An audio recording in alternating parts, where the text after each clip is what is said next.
नमस्कार दोस्तों, अगर अभी तक आपने जलपरी को सब्सक्राइब नहीं किया है तो इस तरह के वीडियोस और पाने के लिए ज़रूर सब्सक्राइब करें और बेल आइकन को दबाना ना भूलें। दोस्तों, आज हम आपको घर पर लगे कांच को साफ़ करने के तरीके बताने जा रहे हैं, जिससे गंदे दिखने वाले शीशे को आप आसानी से साफ़ कर सकते हैं। नमक खाने के स्वाद को बढ़ाने के साथ ही घर की सफाई करने में भी काम आता है। इसका इस्तेमाल करके घर के शीशों को आसानी से साफ़ किया जा सकता है। नमक से शीशे साफ़ करने के लिए इसको पानी में डालकर घोल बनाएं। इससे शीशा साफ़ करें, शीशा चमकने लगेगा।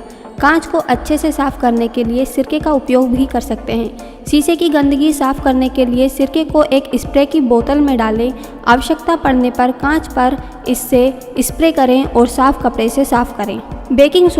बेकिंग सोडे का इस्तेमाल खाना बनाने के अलावा शीशे को साफ़ करने में भी किया जा सकता है। कांच को साफ़ करने के लिए बेकिंग सोडे को पानी में मिलाकर स्पॉन्ज या किसी मुलायम कपड़े की सहायता से साफ़ करें।